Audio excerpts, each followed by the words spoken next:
hay de una todavía la Confederación Nacional del Trabajo. Existían fuerzas movimiento obrero y asociativo que ya existía en España antes de que la internacional. dura hasta 1910. Todas estas actividades. En 1910, sobre la base de los anarcosindicalistas de la antigua Solidaridad Obrera.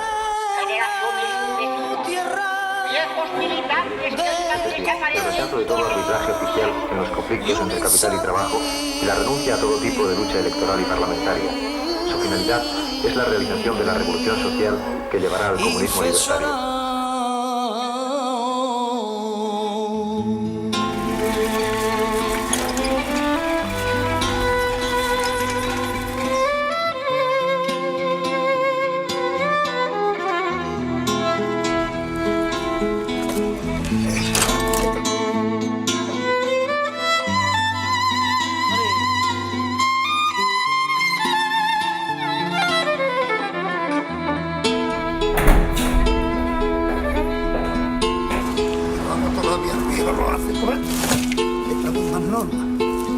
¿Quién salvará a este chiquillo?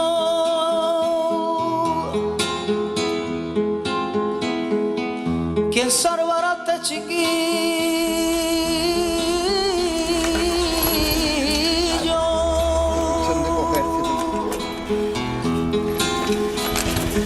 Menor que un grano de avena.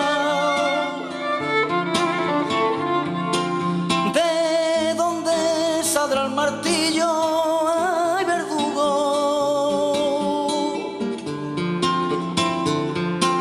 De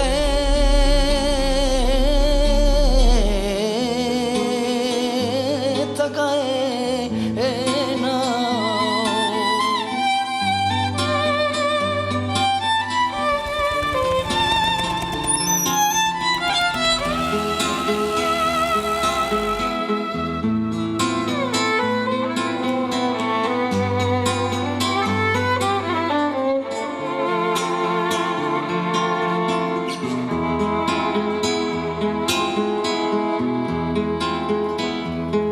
Hay que salga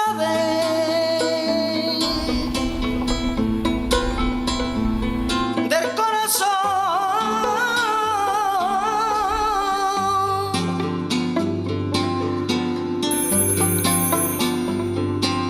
del hombre que es jornalero,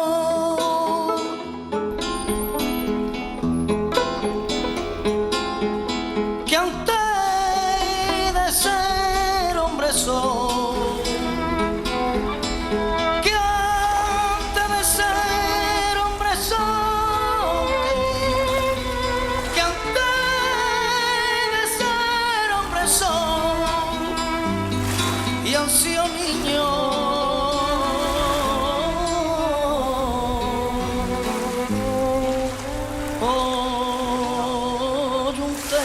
Oyuntero.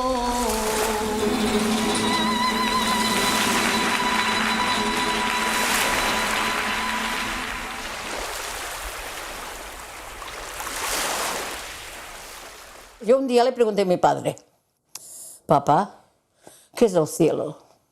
Y me dice, ay, nena, es una contestación muy ahora te dirá papá lo que cree que es el cielo. Es aquel padre que sus hijos le piden pan y tiene pan. Y el infierno, dice el infierno es el que le piden pan y no tiene pan. Esta es la definición que mi padre tenía de la vida. Cómo él había pasado tanta hambre, había pasado tanta miseria, qué cielo más bonito que este. Hoy, a los jóvenes hoy en día todo lo que tienen, pues no, ellos no saben cómo se ha obtenido, no han manifestado, no han hecho nada. Las huelgas no les importa, tanto les da las ventajas que teníamos como las tienen sin haber hecho nada, es muy fácil. Pero ahora poco a poco se las quieren ir quitando, todas esas ventajas. No saben lo que pasó ni el por qué pasó. La mayoría de la juventud. Y no lo enseñan a los colegios tampoco. Es necesario tener mucha paciencia con los jóvenes, porque los viejos no la tuvieron con nosotros. Yo me niego a olvidar la paciencia que tuvieron conmigo. porque yo salía del agujero de una mina y apenas sabía leer y escribir. Sin embargo, hubo compañeros que, poco a poco, es la pedagogía, es la misión que tenían ellos y la misión que tenemos hoy nosotros. Ni más ni menos. Si eso es la cadena.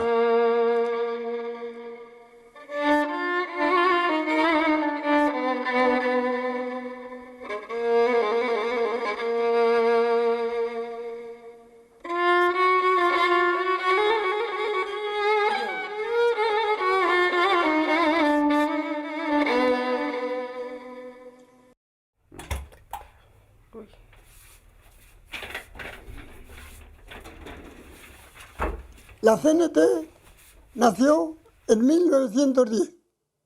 No nació por ganas de nacer, sino que nació por el signo de la defensa de los trabajadores. Tuvo varios periodos, varias denominaciones. Como toda organización que se empieza a vertebrar, pues empieza llamándose A y después B y después hasta que llegó a concretarse en el 10. En el 1910 ya como CNT. Porque entonces los obreros estaban trabajando como si fueran esclavos. Escucha. Por eso la lucha que llevaron esos hombres fue porque sufrieron lo que no hemos sufrido ni nosotros ni la juventud. ¿Comprendes? Y claro, ellos pues se revoltaban y tenían tanta... Porque es que había el tercer mundo, vaya. Pronto se tuvo la ocasión de verificar lo que era la CNT, puesto que poco tiempo más tarde la CNT declara en Cataluña una de las luchas más importantes, que fue la huelga de la canadiense de la empresa Riegos y Fuerzas del Ebro. Empezó allí la huelga, pero luego se hizo general. La que llevó la huelga de la canadenca fue seguir. Fue el Sucre. Y Paronas, y bueno, todos los compañeros, no uno solo no puede hacer una huelga. Fue todo conjunto, pero la cabeza visible era seguir. Entonces se trabajaba muchas horas, se consiguió rebajar las horas. Me parece que fue cuando la primera vez que las 8 horas se empezaron a hacer aquí, a partir de entonces. Todo lo que se ha pedido ahora, el retiro obrero, la sanidad, todo lo que representaba una mejora para los obreros.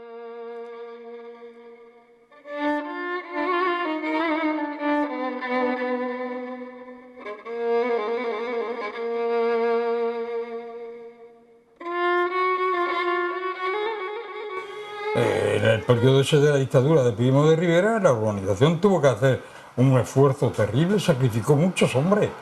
Y nomás eran a los anarquistas, a los anarcosindicalistas que atacaban, que mataron a muchos. Que teníamos muchas veces que responder porque nos encontramos obligados a responder, porque a nosotros se nos ha acusado siempre de gente violenta, de gente tal. ¿A causa de qué? Nosotros no hacíamos nada que defendernos. Eran grupos de defensa porque la patronal con el sindicato que eran libres, que eran pistoleros, iban liquidando a todos los esos. Fue lo que liquidaron más tarde a Salvador Seguí, en el Sucre, y todo lo los líderes que... Y en una empresa había uno que de esto, el patrono denunciaba al sindicato, daba el nombre y cuando salía de la fábrica lo liquidaban. Con Primo Rivera, la CNT estaba en la clandestinidad, estaba que no podía hacer nada. Había perdido afiliación y todo, ¿entiendes? Que es ahí donde la UGT toma un poco de auge, ¿sabes? La UGT no se puede decir que colaboró a fondo, los trabajadores no colaboraron a fondo con la dictadura de Primo de Rivera, pero los propios dirigentes de la UGT sí. Antes de España no existían más que UGT y CNT. Sabemos lo que es la UGT. No era en aquellos momentos la UGT que es hoy. Tenía un poquitín de más valor, pero era una organización arrimada al Partido Socialista y obediente a las necesidades políticas del Partido Socialista. Y con la caída de Primo Rivera, la liberación de la CNT y empezar a resurgir de la CNT. Y entonces es cuando yo empecé también en la CNT con 13 años. Ahí tenéis que haceros vosotros la pregunta, vosotros. ¿Por qué la organización tenía tantísima simpatía en España? ¿Por qué había tantos trabajadores que se pasaban de sindicatos enteros de la UGT a la CNT? Era un problema de psicología, era un problema psicológico si se quiere, pero era un problema de orden social. Estaba ahí la conducta de una organización y la conducta de otra. Los trabajadores que habían en España tenían confianza en la CNT porque sabían que donde la CNT estaba, la patronal no hacía lo que hacía cuando era la UGT. En toda España la llegada del nuevo régimen es acogida con grandes muestras de entusiasmo.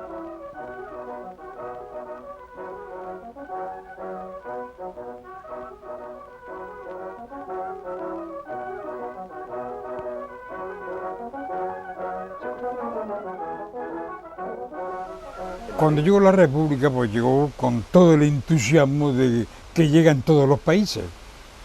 Que el entusiasmo es una cosa y las realidades sociales son otras. La República tuvo que contar, como siempre había contado España, con dos problemas graves. Primero, el de una iglesia que se negaba a todo concepto de dignidad humana o de libertad. Y segundo, con la situación económica.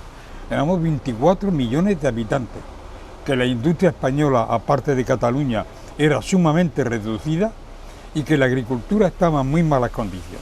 La CNT tal vez fue una de las instituciones que más fe puso, aunque también fue la más decepcionada todavía, a medida que pasaron los meses y que vio que aquellos gobiernos de la República eran muy parsimoniosos en la cuestión religiosa, en la cuestión de la reforma agraria, en las reformas miles que había que hacer en España. No se llegó nunca a cabo con la reforma agraria, que era la aspiración de la agricultura. Los obreros tampoco. En las capitales se notó mejor esa llegada de la República porque ya se empezó a trabajar las 8 horas y todas estas cosas, pero en estos pueblos no. Bueno, pues aquello era 10 horas. 10 horas sin parar. Y ganábamos 10 reales, 2 pesetas y media de jornal. Bueno, pues yo, claro, cuando las cobraba salía disparado a llevárselas a mi madre porque aquello... Allí conocí la primera huelga. Era un pueblo conflictivo en ese sentido. Éramos conflictivos defendiendo lo nuestro. No es que queríamos que nos dieran el cielo, defendíamos lo nuestro. Por la mañana entrábamos a las 8 y en cuanto le dijeron al tío que o el mismo sueldo y las 8 horas o huelga. No tardarían, un cuarto de hora no tardaron. Tenía la fábrica 2 entradas. Ya como si hubieran venido los caballos de las películas Star del Oeste, el mismo ruido hacían. Se presentaron allí un sargento de la Guardia Civil y 6 u 8 números. Y allí con los fusiles, ¡a la pared, a la pared! Si había solución, todos a trabajar. No había solución, la huelga general, todos parados. Y de ahí empezaba el jaleo. La Guardia Civil por la calle y la policía por la calle, todo. Pues, bueno. Uno por uno, a pasar por delante, por el despacho y a decirle al Guardia Civil si querían trabajar o no querían trabajar. El dueño y el Guardia Civil allí, en el despacho. Ninguno, ni los chiquillos ni mayores, todos a la huelga. Entonces, esta calle tan grande como es, toda esta calle era una familia. Lo que a mí me pasaba aquí, lo sabían al final de la calle. Y los que estaban de acuerdo, pues eran compañeros para defender lo que yo pedía. Y empecé a hacer propaganda entre las obreras de la aerografía, porque hacían calendarios. Y las que daban los colores, las daban con anilinas. Y estaban todas medio tuberculosas, porque les daban un vasito de leche a media mañana y uno a la noche, por toda la anilina que tragaban. Entonces yo pues hice propaganda para que se apuntaran a la CNT, para que al menos les dieran algo para ponerse. Eran unos explotadores de miedo. Y sobre todo existían los talleres pequeños en donde el dueño, digamos, el que llevaba ese taller, tenían solamente una gran sala y como respiración la puerta de entrada. No tenían ni duchas, ni ventanas, nada. Pero se enteró el encargado y me hacía la vida imposible. Yo había de trabajar más y mejor que todas las otras, para que no tuvieran un agarro para echarme. Y como era toda la familia, todo tenía apoyo. Cuando se llegaba a una huelga, todos sabían por qué era la huelga y a qué se iba la huelga. Y aunque no eran del ramo, se presentaban incluso a la manifestación. Aquello era compañerismo.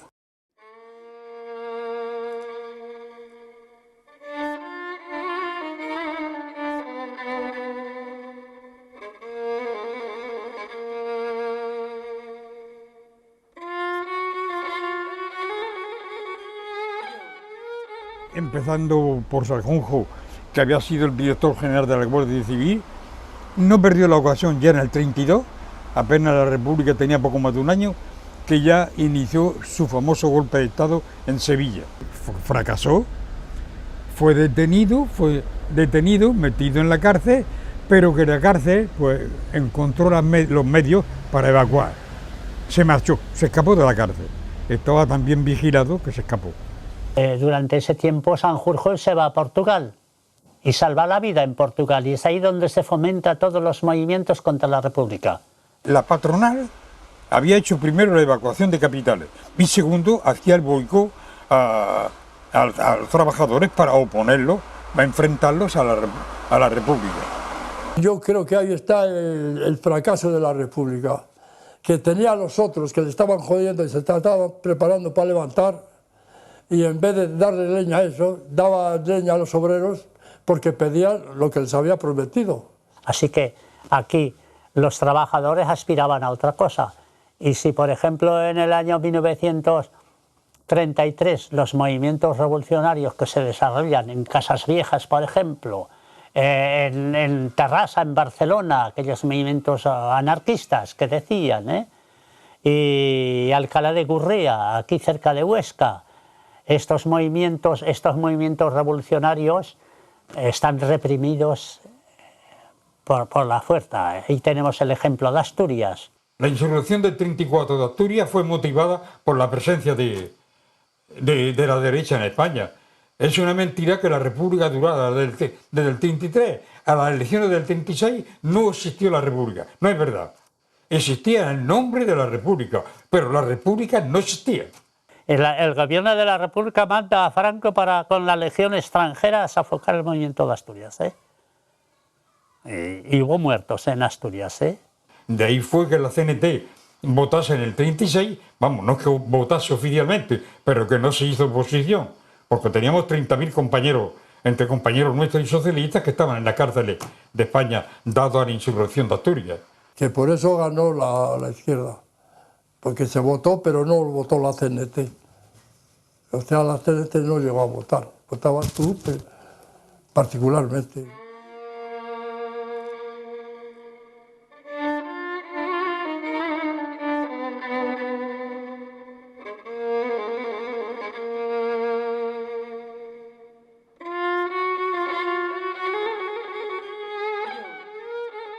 Las elecciones del 36, donde la afluencia a los sindicatos era enorme, era un chorro diario el que llegaba todos los días.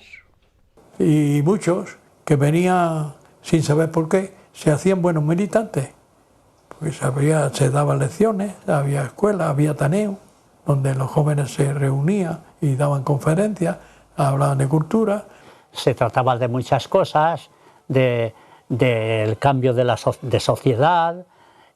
Además había uno que leía uno que leía, por ejemplo, y se formaba una discusión de lo que se había leído, a cada cual pensaba como pensaba, cómo se podría organizar, es decir, que lo que se leía se discutía. Que no nos conformábamos con cualquier cosa, queríamos conocer las ideas a fondo, y el por qué las teníamos y demás. Yo escuchaba, no sabía leer, pero entendía algo ya, y me dice mi padre, me dice Andrés, porque yo le hablaba ya del comunismo libertario, yo le hablaba ya, dice, Andrés, ¿estás durmiendo? Dice, no, estoy despierto. Dice, hábleme del comunismo libertario. Dice, bueno, papá, escúchame usted, porque nosotros le decíamos de usted, a mí me dicen mis hijos de tú. Bueno, quedaba mi padre así, con los ojos abiertos, así, pendiente de mí, y decía, mira, papá, mira usted, papá, el comunismo libertario es una sociedad de hombres, compuesta de hombres productores, que trabajan cada uno lo que le dan su fuerza de sí, y consumen también todo para cubrir sus necesidades. Eso es el comunismo libertario. Yo me quedaba abstracto de pensar como aquella gente que, como quien dice, sin estudios, pensaban de la manera que podíamos transformar esa sociedad sin necesidad de que vinieran falsos apóstoles a enseñarnos de la manera que teníamos que proceder ni de ejecutarlo. Porque yo cuando entré a la CNT, yo era del Partido Socialista, cuando yo entré a la CNT es porque yo estaba agotado, has comprendido, porque no tenía ningún encanto, no tenía ningún proyecto, no me enamoraba, no tenía nada que conseguir. Aquello era una cosa para mí, no tenía sentido, no tenía color, no tenía ambición, no tenía lucha. Y entonces, es claro, el individuo cuando viene aquí, no solamente que ya se le resuelva el problema, sino que se enamore del contenido del proyecto que tenemos. Yo prefiero la utopía nuestra, que ha sido siempre noble y digna, a vuestras realidades que, ¿para qué conducen? Lo que nosotros conseguimos en Andalucía antes de la guerra, en el campo, el trabajo de 6 horas. 6. ¿Qué se ha hecho de eso? ¿Qué se está haciendo ahora con eso? Con todas las luchas que nosotros hemos tenido en el siglo XX, en el siglo pasado, ¿qué resultados han dado?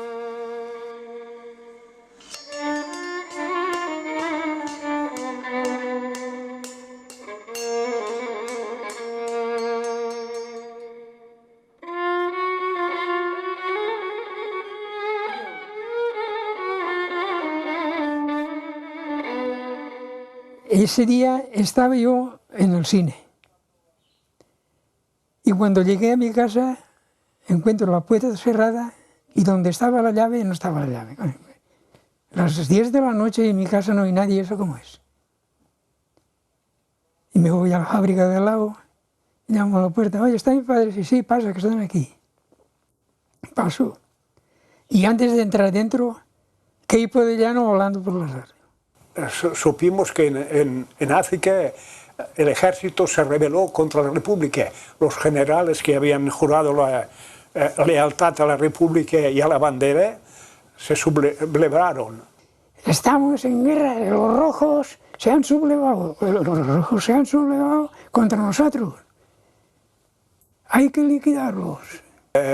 Años antes había habido ya bastantes golpes así, sean de los obreros, sean de la rebelión de Sanjurjo, y así es que no se sabía lo que pasaría. Pero se veía palpable, yo creo que hasta los chavales pequeños lo sabían ya que se iban a levantar los militares, que iba a haber alguna cosa en España. Apoyada enseguida por la Italia, que transportó ya desde el Marroc fuerzas a España, y eso tomó una proporción que vosotros conocéis. Para organizar un movimiento de esta clase se necesita tiempo, hay que tener mucho dinero, y ese dinero venía de Alemania y sobre todo de Italia. Sí, ya sabíamos en el sindicato, ya sabíamos, y los hombres se quedaban a dormir incluso.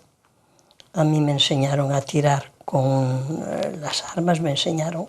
Nosotros, como lo esperábamos, pues estábamos preparados, porque decíamos por lo menos que nos dé tiempo a defendernos. La CNT y la UGT habían declarado una huelga general revolucionaria hasta que se aclarara el asunto de si el gobierno podía dominar la situación o no, en la cual estaba aquel pobre hombre que se llamaba Casares Quiroga, que cuando le iban a decir que tomara medidas y entregara armas a la población para hacer frente a la sublevación que estaba escrita y de que se iban a sublevar en toda la península, él les contestó: dicen que se van a levantar, yo me voy a acostar. Esas fueron las palabras que le contestó Casares Quiroga, primer ministro de España. Y al día siguiente, cuando me levanto, voy a trabajar y me dice el patrono: han llamado del sindicato, por teléfono a la fábrica, han llamado del sindicato que no se arranque la fábrica, están en huelga. Oímos una gran sirena que ensordecía todo Barcelona, y es que había empezado la revolución.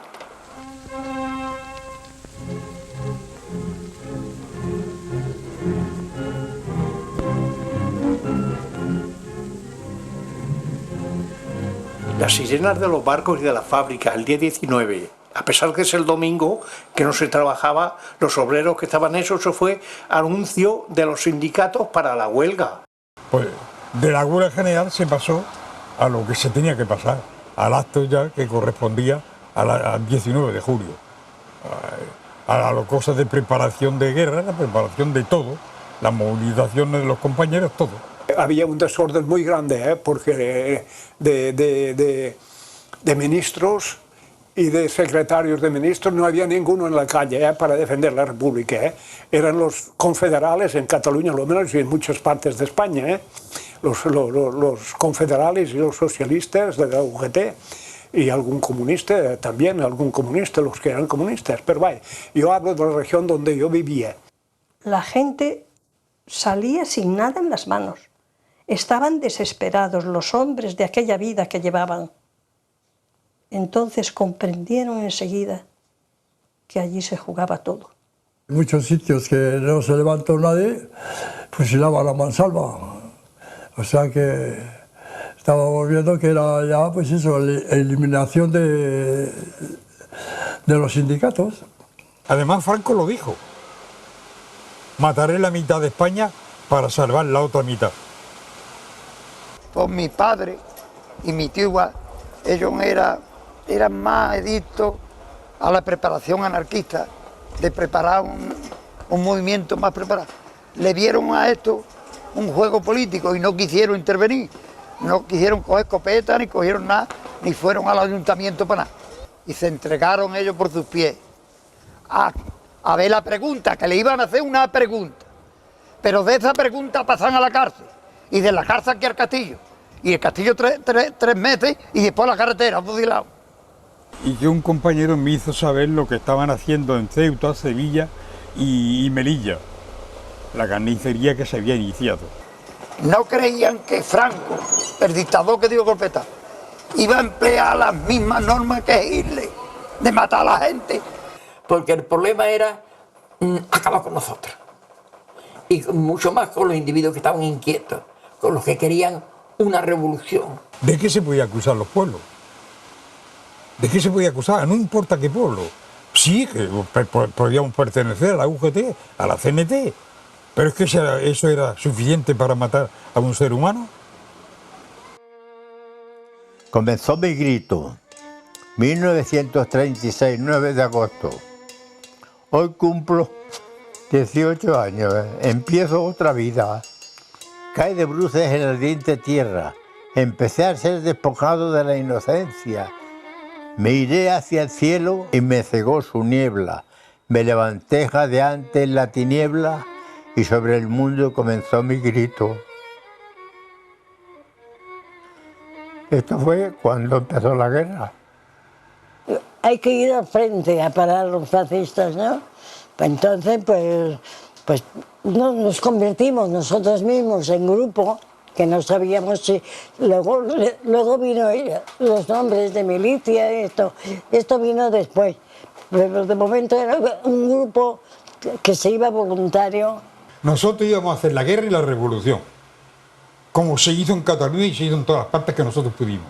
La guerra y la revolución. La guerra porque no había más remedio, pero sin revolución no había guerra. Para mí la guerra era una cosa mía, era mi revolución, ¿comprende? Pero yo no tengo vocación de matar ni de tirar. No, eso yo no he nacido para eso. Había que dar la cara en una guerra, y la que dio la cara en la zona republicana fue la CNT. Nosotros podíamos haber impuesto la dictadura del proletariado. La CNT, aquí no había nadie. Todos los mandos habían desaparecido, se habían ido, habían abandonado, ¿y qué hacían? Y fueron los obreros los que se echaron para adelante. Y entonces la organización nuestra, el problema que se encontró era una revolución tan grande donde no teníamos la militancia preparada, donde no estábamos preparados, o sea, que nos cogieron la vez. Todos los anarquistas, por ejemplo, para hablar más sinceramente, no se encontraban en la zona de la República, en la zona libertaria, ¿no? Se encontraban también en la zona de Franco, y todos los que no fueron fusilados los mandaron obligatoriamente al frente. Franco los movilizó a esa gente.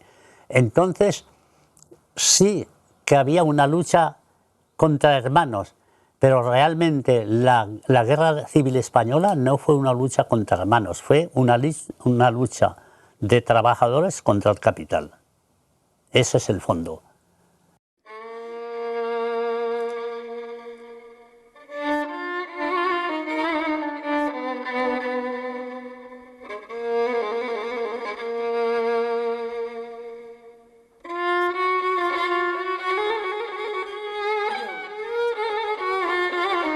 Cuando se reposaron las armas,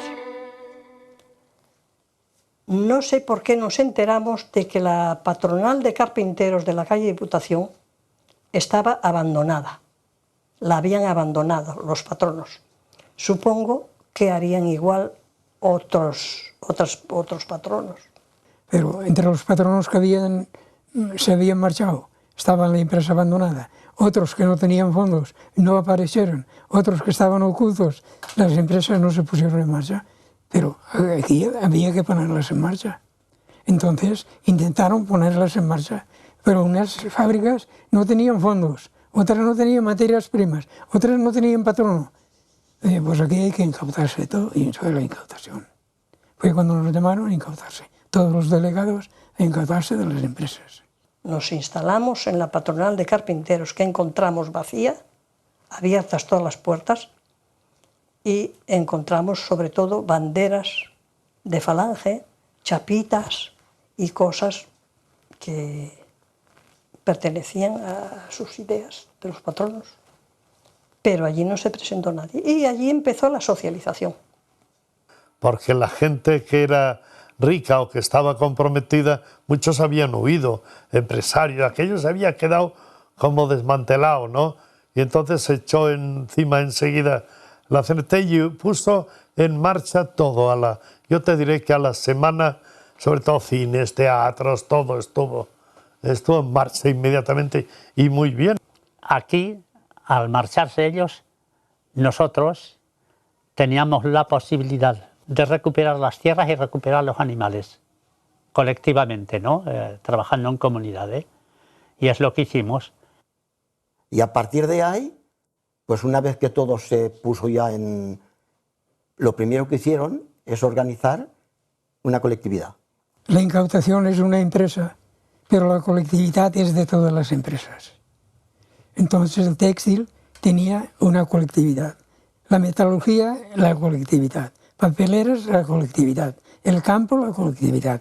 Porque toda nuestra guerra pues se fueron funcionando, tenían los ferrocarriles, las industrias hicieron para la guerra y todo, y no hizo falta los patronos, pues los patrones fueron. Pero tengo que deciros que entonces había gente preparada para hacer la revolución. Como estaba preparada para hacer la revolución, la incautación fue pan comido.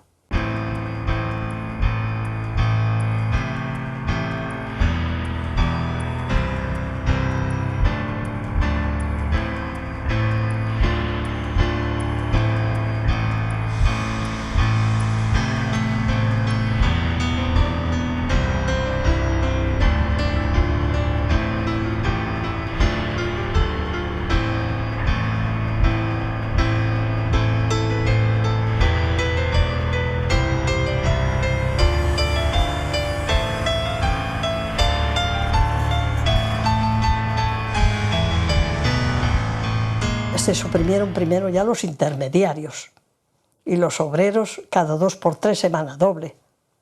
No había la explotación del patrono. Es que mandas tú. Yo soy un simple trabajador, pero trabajo en lo mío. No mío que trabajo para ti, no trabajo para ti. Trabajo para todos. Ese es el cambio que hay. Yo no sé si os han hablado de qué manera se trabajaba en aquella época. Bueno, solo la azada, la hoz, la dalla, es lo único, el instrumento que el obrero tenía para trabajar. La colectividad trajo 2 tractores. Se procuró una máquina de trillar. Se procuró 3 máquinas para cortar el trigo. Ya no existía lo tuyo ni lo mío. Ya íbamos todos a trabajar para todos. Y sabíamos que íbamos a coger la cosecha y la íbamos a poner en un montón, y que de ese montón íbamos a tirar a todos iguales. Los herreros trabajaban juntos, los barberos trabajaban juntos, los de la tierra trabajaban juntos, y había solo un comité. Todo esto se trataba en asambleas. Cuando llegaba, por ejemplo, el delegado de grupo, que se cansaban mucho, pues ya no, ya voy a nombrar a otro, porque ya me canso yo de ser delegado de... ¿Por qué no tiene que haber otro? Bueno, pues se nombraba otro, porque también se cansaba, porque a la noche estaba trabajando y tenía que llevar el resultado de lo que habíamos hecho en el día para saber si al día siguiente había que recibir ayuda de un grupo, o si, por ejemplo, habíamos terminado y teníamos que ir nosotros, por ejemplo, nuestro grupo, ir a ayudar a otro grupo. Estaba muy bien organizado, ¿eh? Pero la ventaja que había era que no había mandos, había responsables. O sea que un responsable lo podía sacar cuando el grupo de trabajadores quería. No era obligado de entrar en la colectividad. El que quería ir llevaba lo poco que tenía y a trabajar, todo en común. Y el presidente que fue elegido no tenía más que el que iba a plantar coles, ¿eh? Era de una forma justa. Fue una maravilla, aquello fue una maravilla, no se puede describir. Lo mejor que me ha pasado en mi vida fue precisamente eso. Nosotros no fuimos los inventores de la revolución social. No hicimos nada más que aplicar las bases de una revolución social. Nada más, ¿eh? Y mantenerla el tiempo que pudimos mantenerla.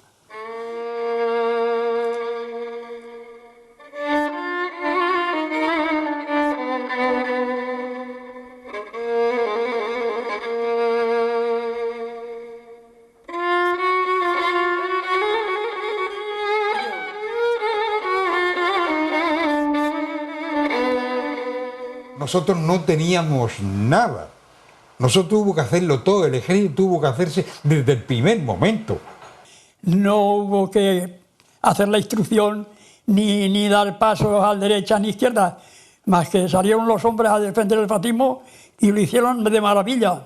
Y luego se empezó a hablar de militarismo, de militarizar las fuerzas. Y como sabéis, los libertarios son contra los militares y contra la disciplina, y hubo muchas discusiones. Pero a la fin se tuvo que comprender que se tenía que organizar un ejército. Y esa era la teoría de los comunistas. El Partido Comunista lanzó la consigna, porque le interesaba a ellos políticamente, de que primero ganar la guerra y después hacer la revolución, como si eso hubiese sido posible. De milicianos a pasar al traje caqui de militares. Y haber mandos militares, claro. Entonces ya se formaron como un ejército. Cuando la militarización fue aquí el fracaso más grande que hubo en España.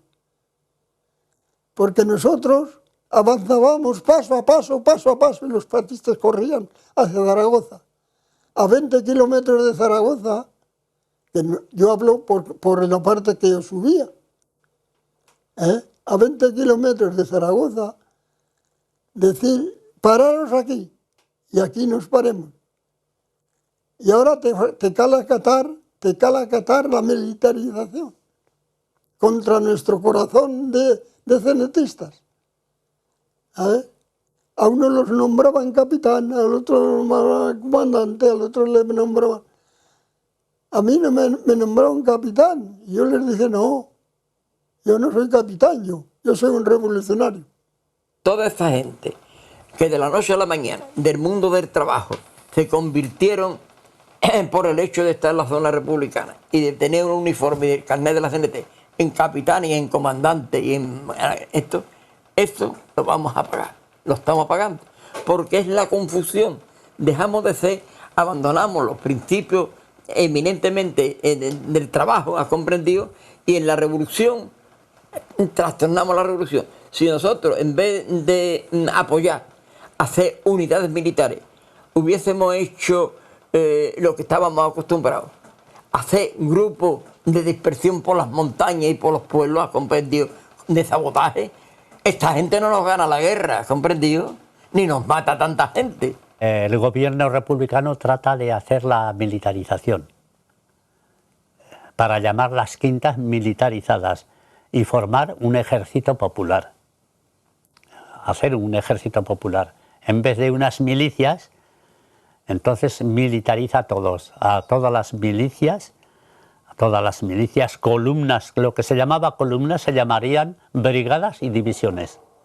Y eso es lo que se hizo. Es entonces que la cuestión de las brigadas internacionales nacen. Pero hasta entonces todos los voluntarios internacionales no eran brigadistas, eran voluntarios. En mi misma centuria, pues había había hasta un inglés de Gibraltar, de alto como aquel en rubio, y tenía una bota de goma para la sierra. Y aquel pobrecito mío, pues resultaba que tenía las cartucheras y nos pegaba un tiro. Claro está, que yo, ¿cómo es posible? Estoy en la Puerta del Viento, ahí en Ronda. Que yo, y el pobrecito mío, como le iba a pegar un tiro, menos pesco que se ponía, escondido así. Y pegaba tiro para arriba. La madre que lo parió, no había pegado un tiro nunca, era un contribuyente a la revolución, pero que no era pistolero ni... Llegaban aquí sin armas, sin vestir, sin dinero, porque eran trabajadores, eran la mayoría de estos que recibíamos en la parte de la República, la mayoría fueron alemanes e italianos,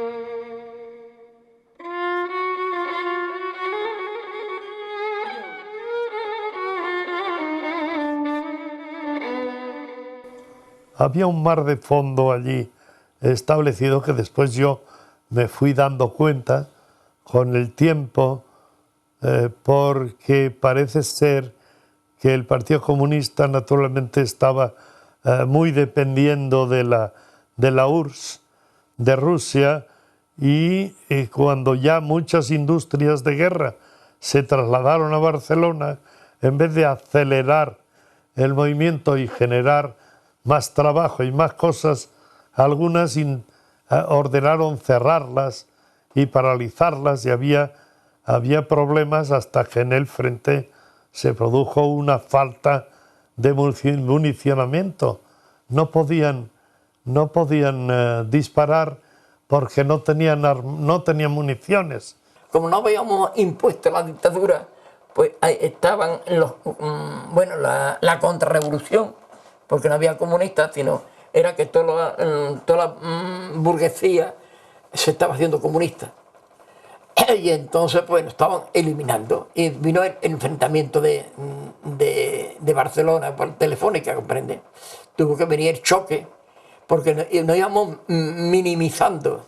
Recibieron órdenes de Moscú de eliminarnos a los anarquistas y a los del PUN, que eran una minoría.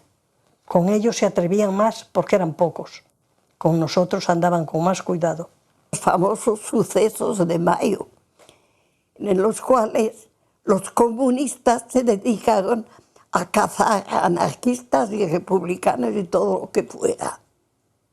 Pero fue el año siguiente, mayo del 37. Los comunistas quieren apoderarse de la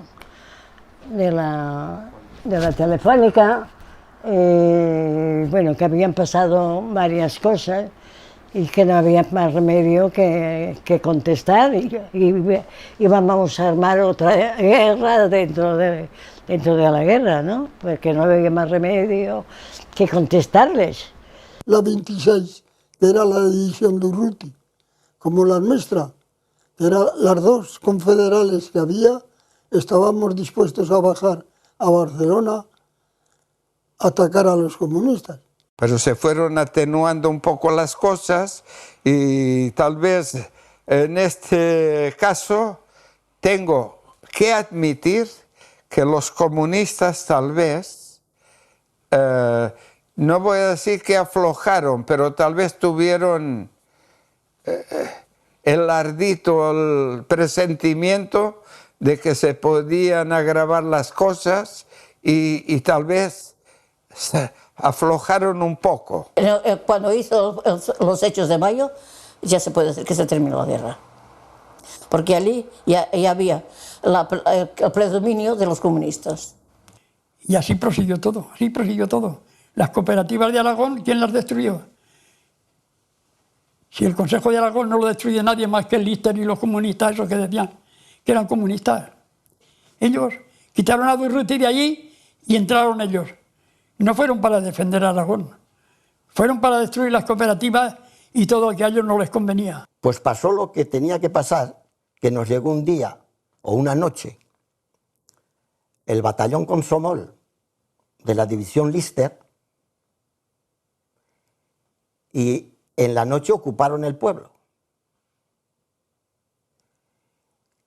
y deshicieron la colectividad en completo y a los responsables los metieron en la cárcel. Eso los comunistas.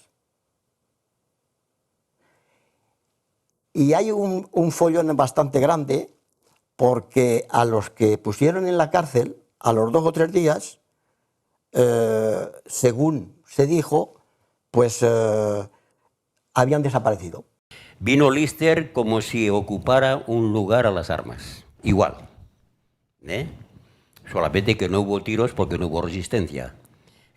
Los compañeros que estaban en el frente, algunos dijeron de ir y presentar, pero si los dejamos al frente los fascistas van a entrar. Y no se podían dejar allí. Hicieron detenciones. Las colectividades se destruyeron todas.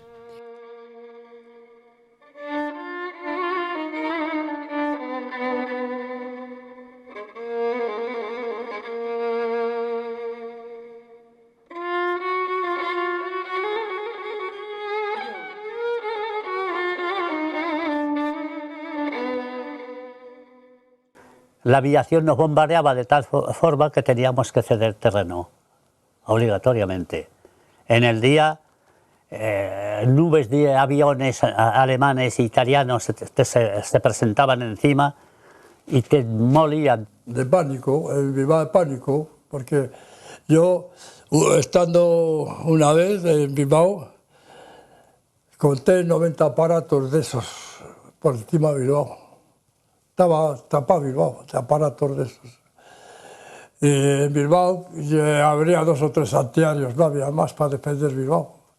Así que hacían lo que querían, venían, bombardeaban cuando no querían y hacían lo que les daba la gana. Y me acordaré siempre que el avión, un Junker negro, pasó por encima de mí. Y yo me acordaré siempre que era el primer avión de guerra que yo veía. Y era un Junker negro alemán. Los alemanes pusieron inmediatamente la aviación. O sea, pues eso lo sabemos todo, por la aviación y divisiones alemanas. Los barcos y los aviones de los alemanes estuvieron bombardeándonos desde Málaga hasta Almería. pero es que en Almería sufrió un bombardeo del Doukland, un barco alemán, y teníamos un compañero que era del cuerpo diplomático y publicó y que requirió, que quería que el gobierno español le declarara la guerra a Alemania. Entonces aquí se encuentra Franco con 15.000 alemanes, 100.000 italianos, más de 120.000 moros armados, los portugueses, más luego entre 2.000 o 3.000 voluntarios particulares fascistas que venían de los otros países, falanges y de otros países, de Bélgica, hubo gente de Bélgica, hubo gente de Francia que fueron voluntarios, hubo gente de Inglaterra. Y eso lo sabía Londres, lo sabía París, lo sabía Washington, lo sabía todo el mundo. Pero se creó la famosa no intervención, que fue una forma canallesca de cubrir la cobardía que tuvo Londres. En Europa, lo que no era la URSS eran las dictaduras fascistas, y lo que no eran las dictaduras burguesas, porque hay que darse cuenta lo que era Inglaterra a aquella fecha, la mentalidad, lo que era Francia, lo que era Alemania, lo que era todo. O sea que el problema que tuvieron los compañeros de talla, los de talla, era que un problema enorme, enorme que se le había ponido encima. Sea que los países extranjeros, por muy demócratas que fueran, tenían más miedo a nuestro movimiento que no al movimiento de los fascistas. Y es de aquí que ninguno nos ha ido. La democracia estaban con Franco más que con nosotros, porque en España había una corriente libertaria que le temía todo el capitalismo mundial, porque la práctica de las colectividades, de las comunas, en la zona republicana, le hacían temblar al capitalismo mundial. Así que la guerra no se hizo contra los republicanistas ni contra los socialistas, no, se hizo contra las ideas que encarnan la CNT. ¿Qué es lo que representa un país dividido en dos? ¿Qué es lo que representábamos nosotros, que éramos 11 o 12 millones de habitantes, para luchar contra otros? Luchar contra Portugal, contra Italia, contra Alemania, contra toda la reacción mundial. Porque no tenemos que dudar las cosas. Nosotros teníamos toda la derecha universal en contra de la guerra de España. Toda. Cuando en el año 39 llega el momento de tener que comprender lo que no se podía prolongar más la guerra, porque resultaba que en los dos bandos se estaban matando a la misma gente. ¿No comprende? Porque los soldados de un lado y de otro eran los trabajadores de España. Y que allí no morían ni los burgueses, ni los curas, ¿no comprende? Allí estábamos muriendo los españoles de abajo. La gente de la CNT estaba muriendo en un sitio y en otro. Yo fui uno de los que se salvaron. Pero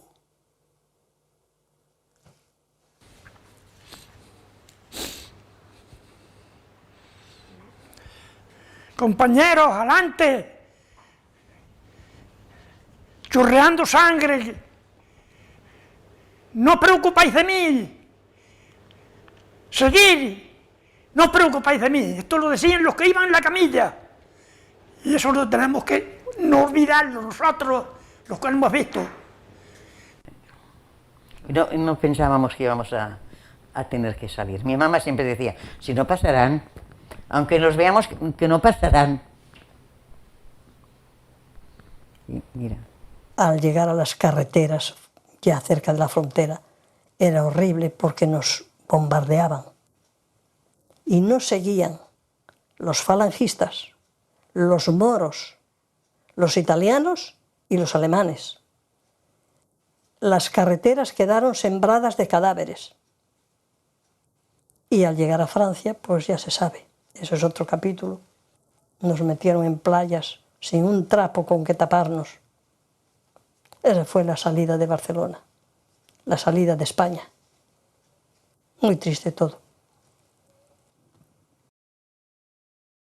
Eso de la no intervención nos fastidió. Estos que nos sabotearon como pudieron. porque si no, fue para el mundo entero, lo nuestro había sido una cosa muy grande. Esto no se volverá a ver más. Esto no se volverá a ver más. Hay de una tierra descontenta, de una tierra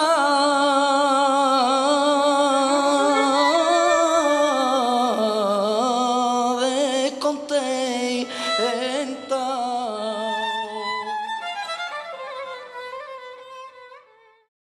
Vandalismo, asesinato, cárceles, terrorismo, atropello, ultraje, ironía, profanación. Sus adeptos y su traducción a la práctica en forma de atentados personales y maquinaciones subversivas. Los que intentan perturbar la marcha de la única vía saludable. Para mí no era el anarquismo que me presentaba mi padre. Yo aquí lo veo como gente rebelde, que hacen daño. De la manera que lo leo es así que lo siento en mi corazón. Porque muchos se creen que el anarquismo son tirar bombas, matar y criminales. Y yo digo, eso no es verdad. El anarquismo no es eso. La anarquía es la más alta expresión del orden. Eso se da de narices con los diccionarios y todo, es que está como si la anarquía fuese una destrucción. La anarquía es ahora que vive anarquía con lo que hacen hoy, es la anarquía que dicen ellos. Que la nuestra es pura. Y anarquía es orden, protección, solidaridad, apoyo mutuo, justicia, libertad. Ojo con ella. Anárquico es el pensamiento y hacia la anarquía va la historia. Ultraísmo, tolerancia, consideración, análisis, libre pensamiento, comprensión, humanismo, igualdad, razonamiento, lógica, ética, paz. Fijaros qué frase más preciosa tiene el anarquismo, que ninguna otra teoría lo ha dicho. Fijaros qué frase. Mi patria es el mundo, mi familia la humanidad. Bueno, escucha, esto es ver a todo el mundo, compañeros. Trabajo sin presión, deberes, derechos, facilidad en todos. Uno para todos y todos para uno, amor.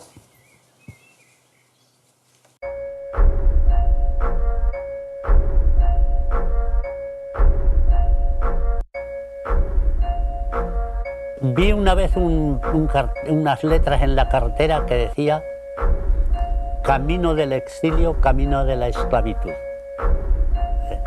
Pero ¿qué solución teníamos? Había gente que se volvía otra vez atrás y se iba a luchar en las montañas en vez de pasar. Pero la mayoría, ¿qué hacemos?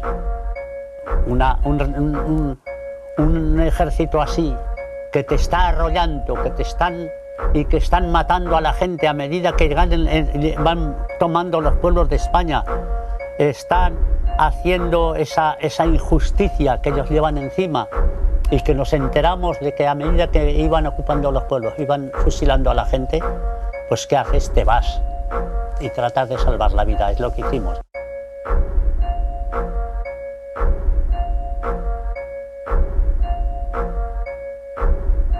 Un Estado totalitario armonizará en España el funcionamiento de todas las capacidades y energías del país, en el que dentro de la unidad nacional el trabajo, estimado como el más ineludible de los deberes, será el único exponente de la voluntad popular.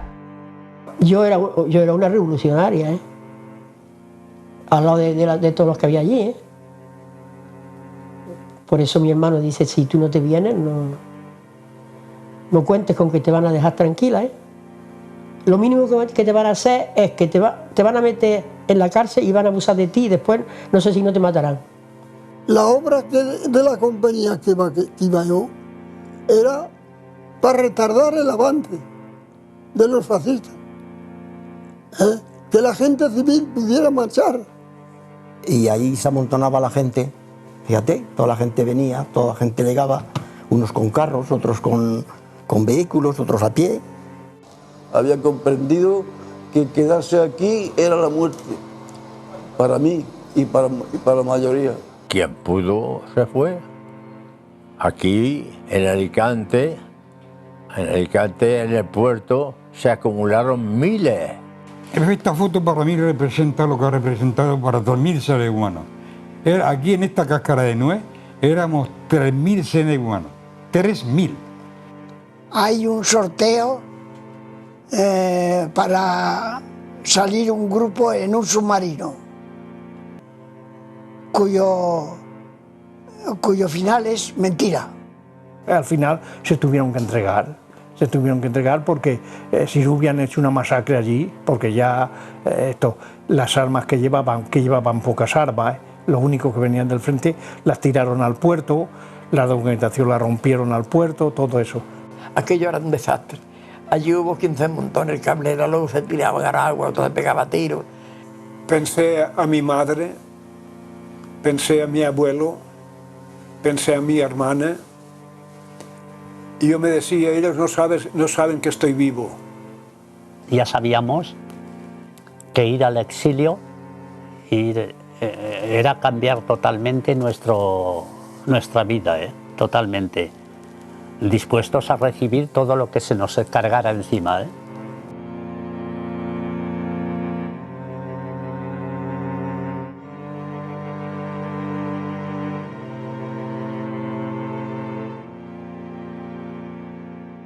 Y lleguemos aquí a la frontera y estaba cerrada. No dejaban pasar a nadie. Y estuvimos 3 días en la Junquera, en el mes de febrero, lloviendo día y noche. No sé cómo vivíamos incluso. Y nevó incluso. Un frío, hambre, frío, miseria, va. Claro, como el ejército franquista llegaba, entonces tuvieron que abrir la frontera también para los hombres, o sea, para los soldados.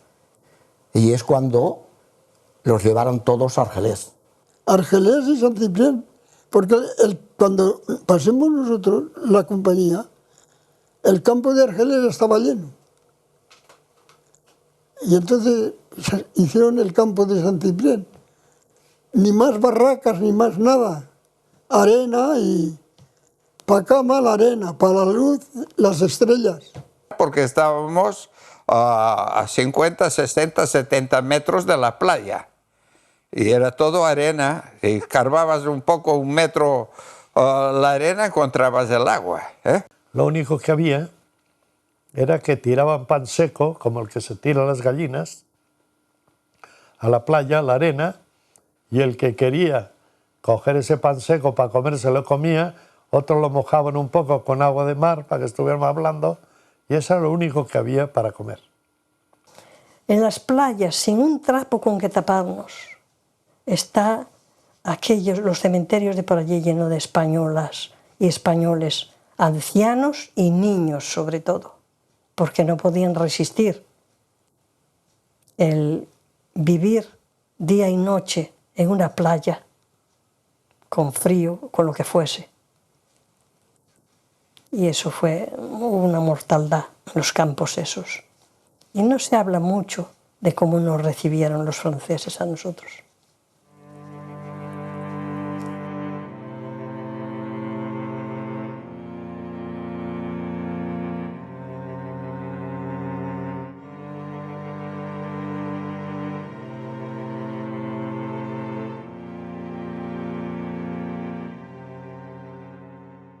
Había opciones que decían que en el puerto de Alicante habría barcos para los que se quisieran marchar, pero barcos que no llegaron, por desgracia.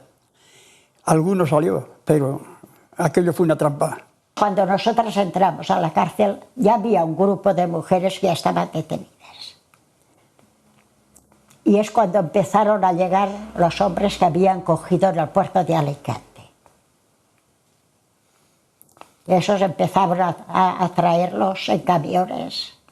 Y no te quieras decir que eso es una cosa que nadie la podrá contar nunca. Allí te hacían una ficha. Allí tú, en la ficha aquella, tenías que explicar dónde te había cogido la guerra, en la unidad que había estado, si habías visto o tenías conocimiento de un acto delictivo, como profanación de templo, estar presente en un fusilamiento, en detención de personas, total. Esto era la hoja que tenía para rellenarla. Te preguntaban lo que querían. Tú has hecho esto, tú has hecho lo otro, tú has participado. Pues yo no, pues yo he hecho, yo lo que he sido he hecho esto. Y te pegaban. O pegaban palizas bestiales. Y los días que me tuvieron incomunicado, pues era todos los días una visita incesante. Y amenazas, y a ver nombres, y que te matamos, si no, bueno. En el reformatorio había 6.000 presos.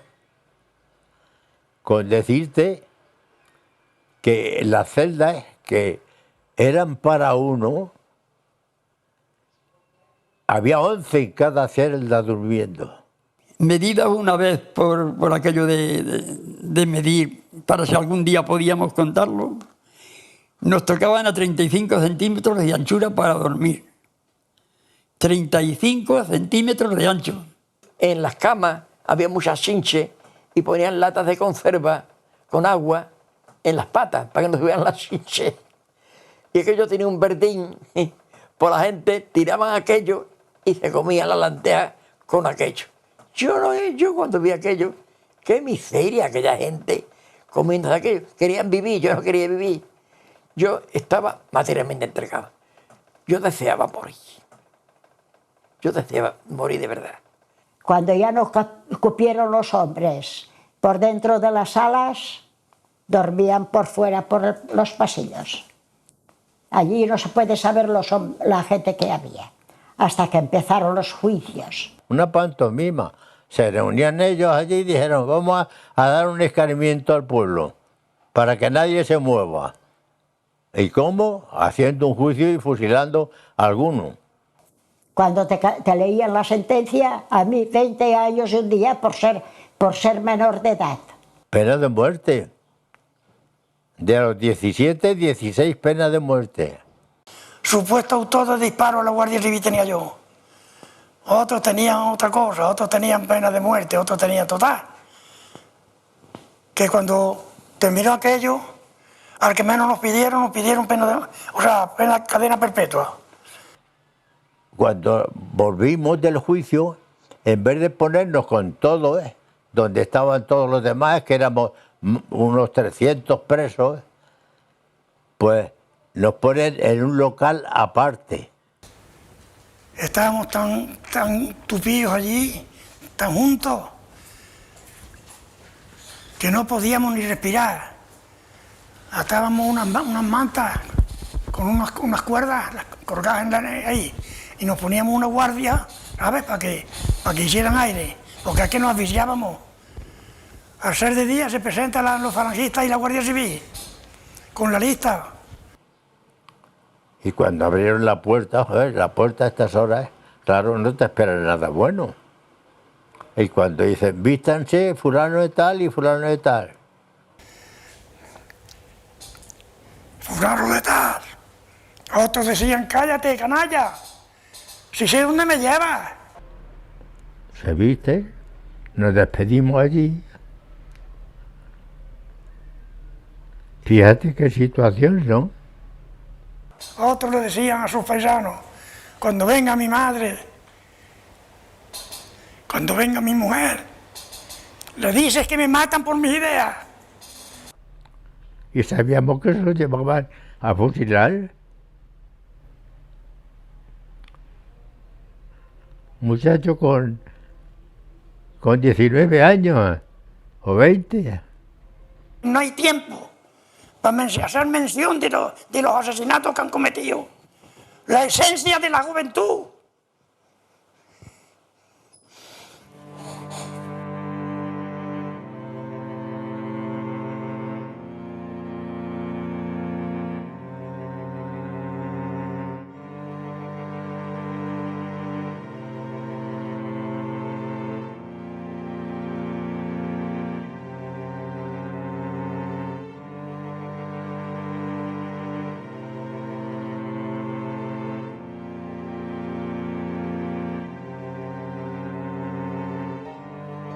Cuando lleguemos a Francia ya sabíamos que iba a explotar la guerra. Nosotros, los ignorantes del pueblo, sabíamos que la guerra, porque la tensión internacional era muy fuerte.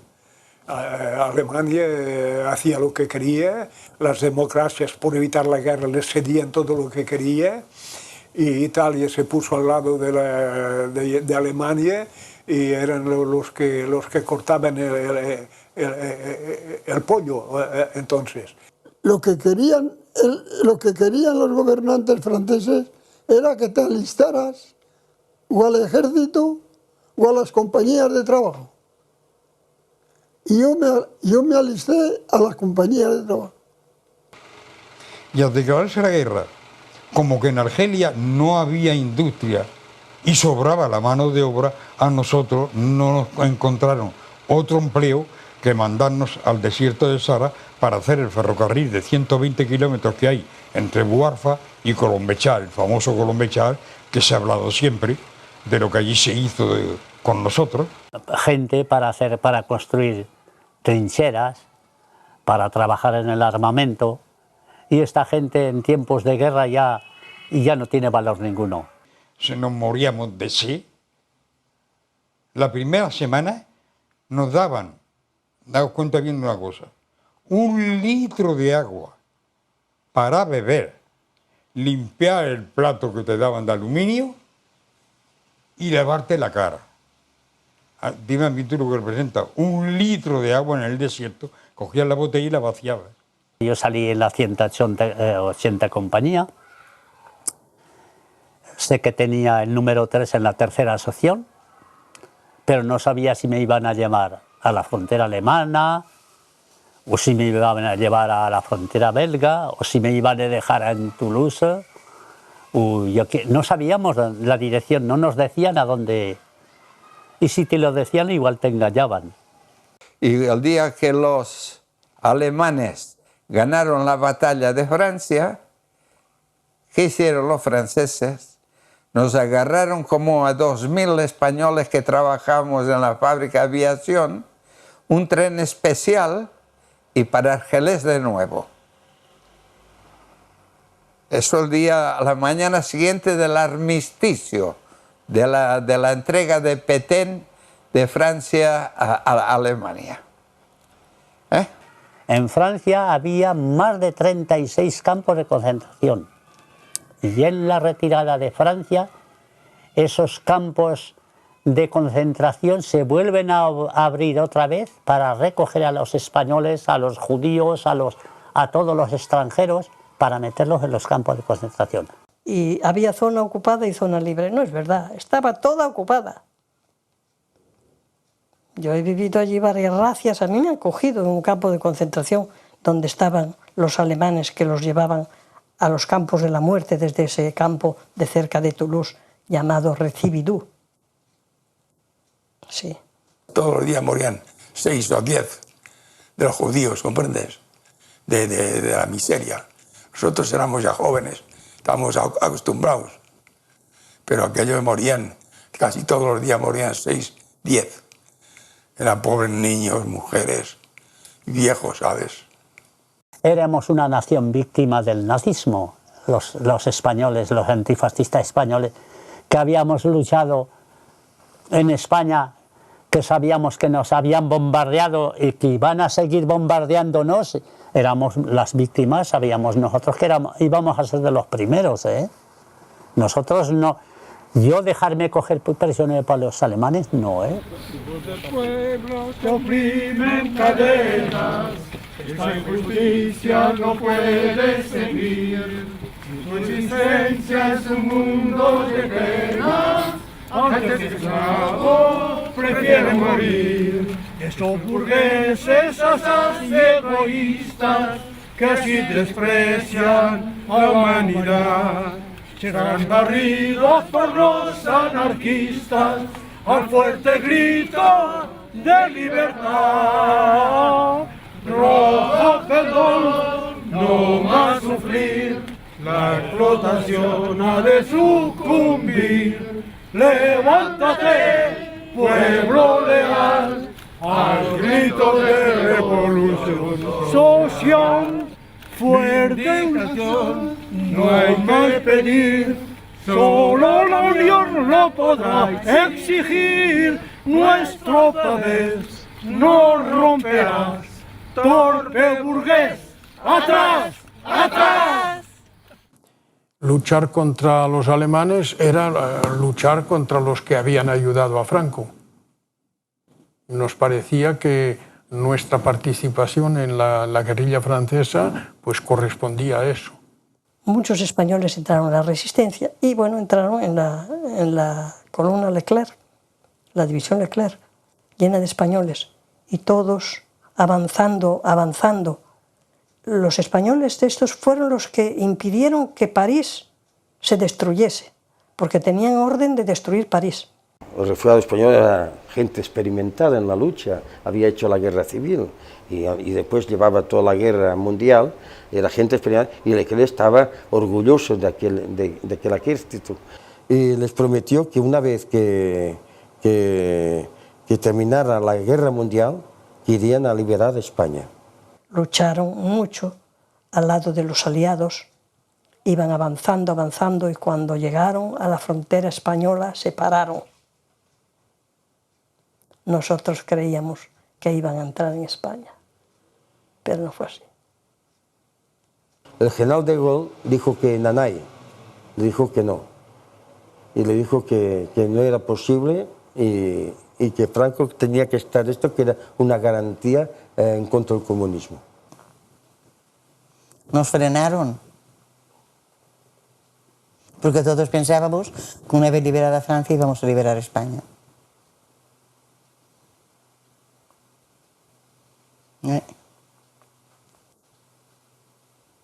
Ilusiones perdidas. Tuvimos que sufrir la decepción. Esperanza, todos esperábamos volver a España, al principio de estar a Francia. No pensábamos quedarnos aquí.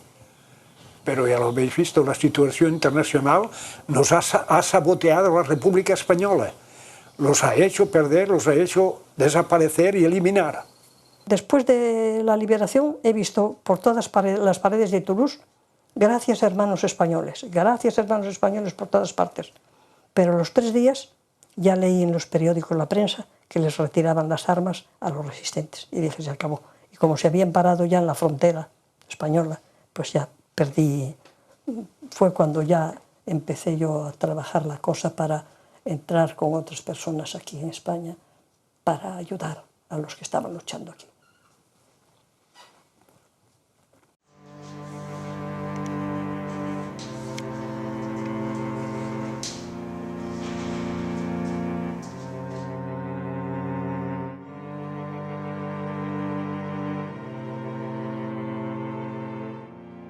A partir de entonces es cuando se pone en función el Secretariado Intercontinental de la CNT de España en el exilio. Y se llama intercontinental por una sencilla razón.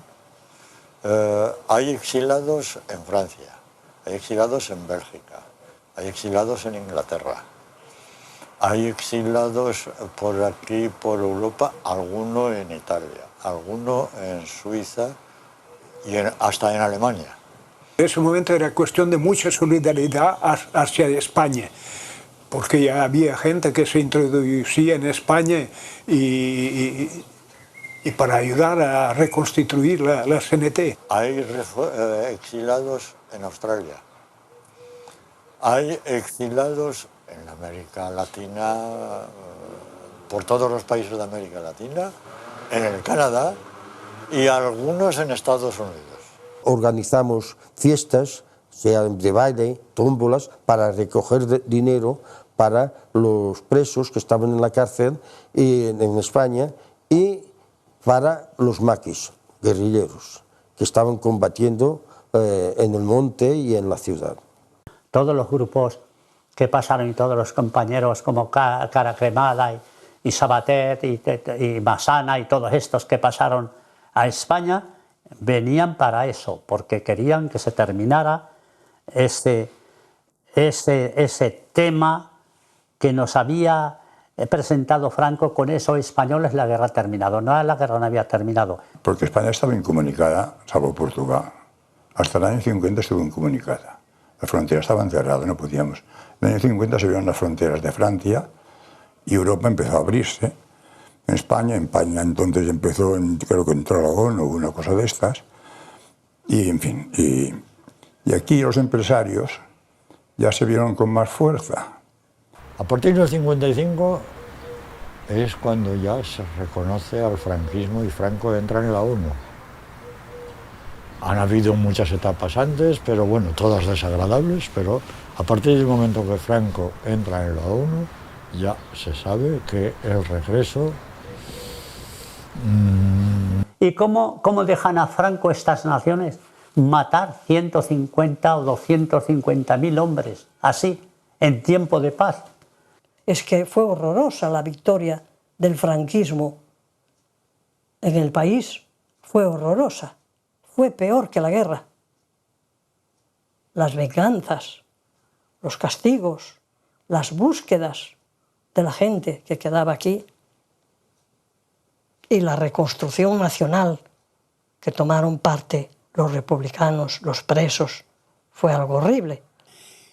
A las mujeres hubo mucho que agradecer, porque fue una lucha más dura aún para ellas, y yo creo que para nosotros que estábamos en la cárcel.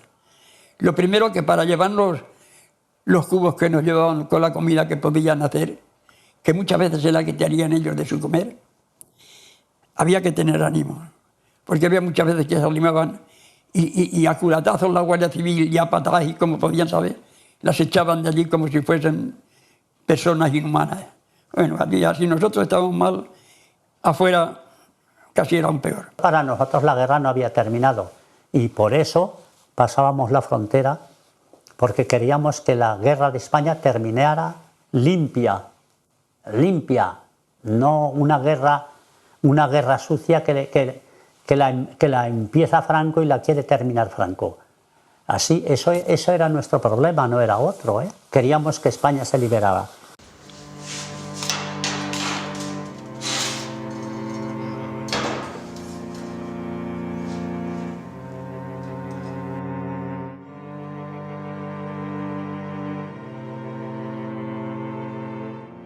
Todo lo que se hacía era clandestino. No olvidéis que en la organización llegó un momento en que tuvo 17 comités nacionales en la cárcel. En la cárcel había una cantidad de compañeros enorme. Muchos compañeros fueron ejecutados simplemente por haber sido miembros de un comité de la CNT. Entonces quiero decir que era una actividad de mantener la idea de los del exterior y del interior, era mantener la organización en el interior más o menos coordinada. Aunque no tuviera una actividad ni en fábricas, ni en huelgas, ni en nada, pero por lo menos que en cada local o en cada localidad tuviera un compañero que sirviera de contacto. Franco tenía sus portavoces en prensa, en radio, en televisión, para enterrar totalmente el movimiento libertario. Pero el movimiento libertario no debía ser una simple huella o sombra de la historia. Tenía que moverse.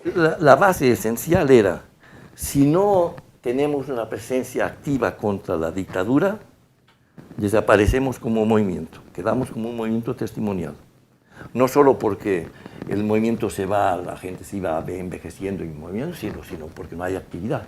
La década de los 60 nació precisamente en esta década la defensa interior, el DI.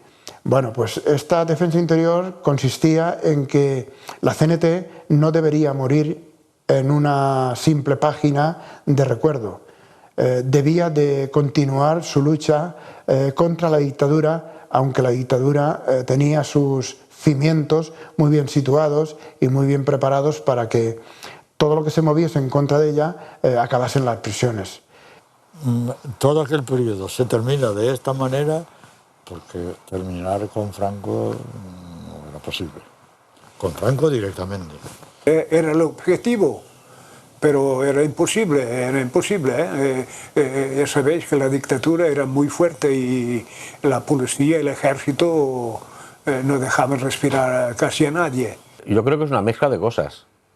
Por lo tanto, un desgaste de la CNT por un lado. Hay que tener en cuenta que la CNT no renunció, grupos de la CNT no renunciaron nunca a la lucha armada. Hay que ver solamente a Quico Sabater o a Ramón Vila Capdevila, que murieron en los años 60. Los años 60 aún andan a tiros. Cuando la sociedad española en aquellos años estaba por comprarse un piso, tener la tele y comprarse un 600. No estaba ya para luchas. No hay que olvidar que en esos 40 años la inmensa mayoría de compañeros viejos habían desaparecido. La inmensa mayoría. Unos por edad, y otros porque habían sido asesinados, y otros porque habían muerto en la guerra, y otros porque habían muerto en el exilio. Franco murió en la cama. ¿Quiénes son los responsables de que durara tantos años y de que Franco muriera en la cama? Pues somos todos los refugiados, todos los antifranquistas. Hemos sido incapaces de acabar con esa dictadura.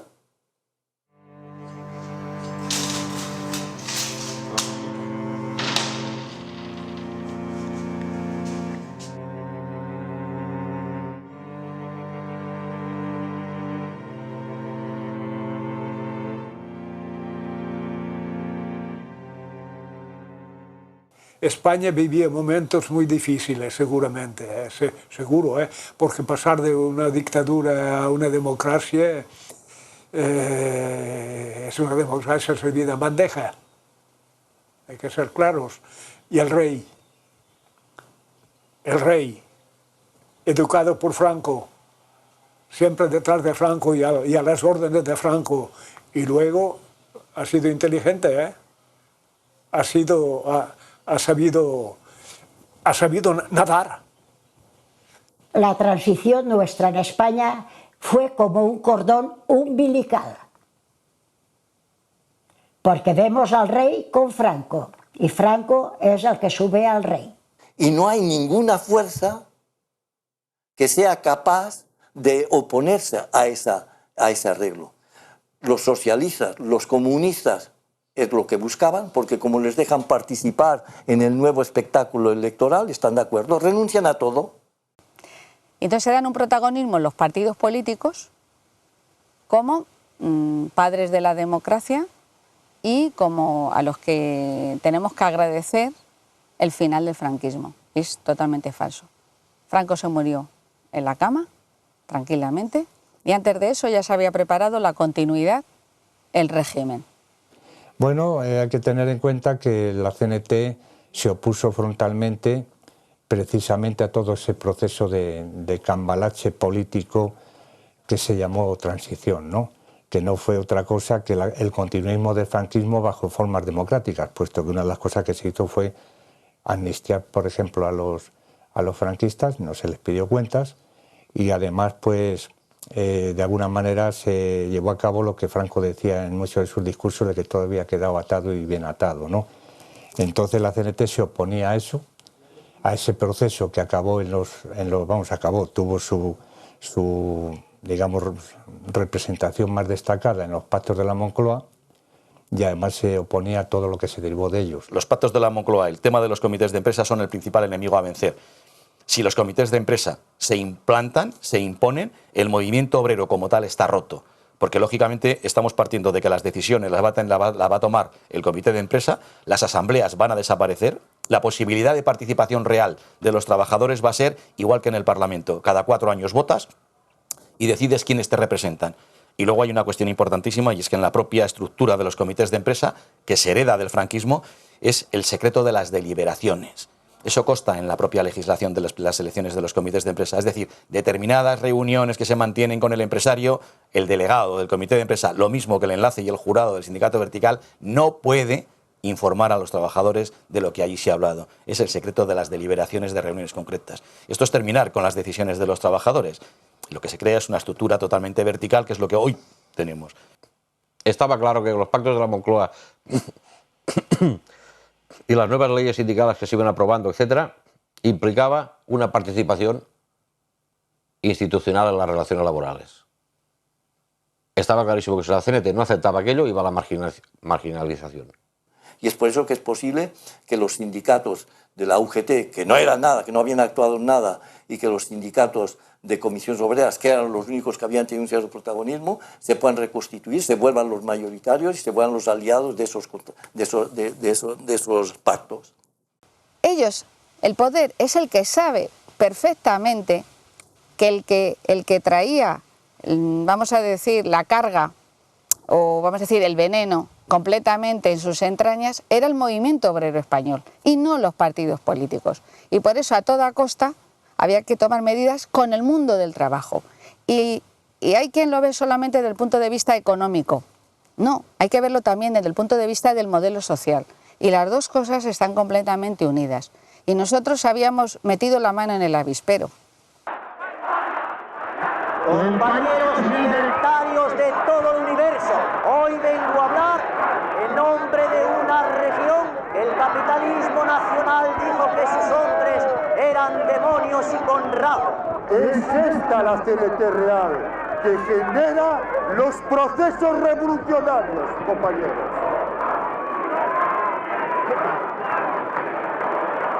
Y luego pues el rápido crecimiento de la CNT y algunos actos públicos como el mitin de Montjuïc con una asistencia de unas 300.000 personas. Antes de eso el mitin de San Sebastián de los Reyes en Madrid, que asistieron 30 o 40.000 personas. La afiliación que había enorme a todos los sindicatos, sobre todo en Cataluña, pues nos hacía concebir unas esperanzas de verdadero cambio social.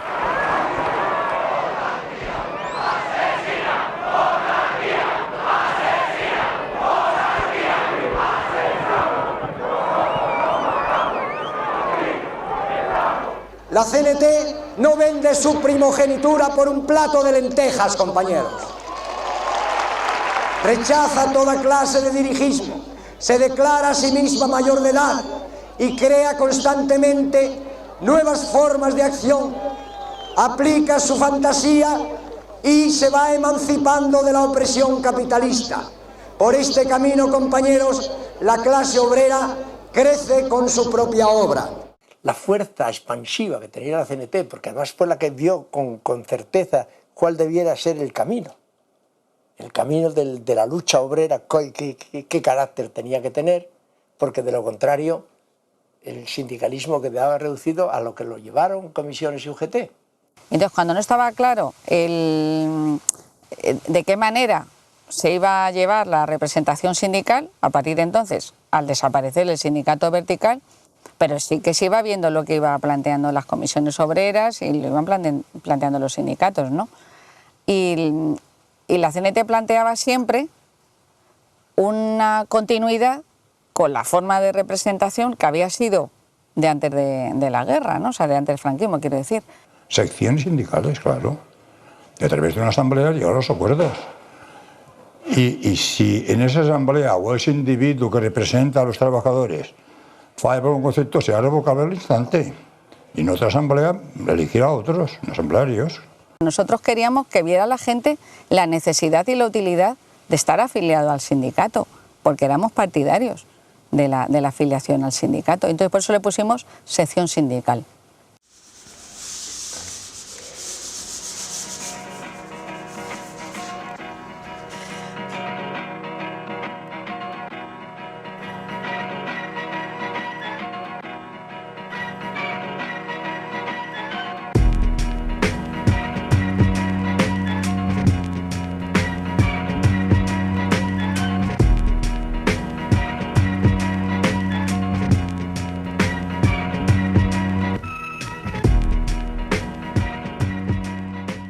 La CNT era en aquellos momentos la única organización que se estaba oponiendo a un proceso que estaba ya decidido de antemano y no solo por decisión de organizaciones españolas, sino también con la colaboración evidentemente del capitalismo internacional, ¿no? Entonces había que acabar con esa situación.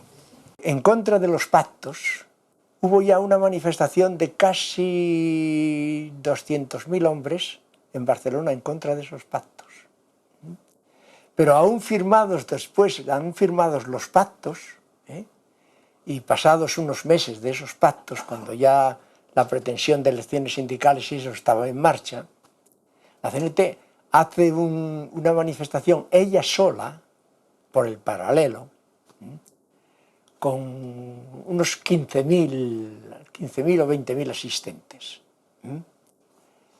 Y fue justamente cuando esa manifestación está a punto de terminar o termina, cuando sucede el caso Scala.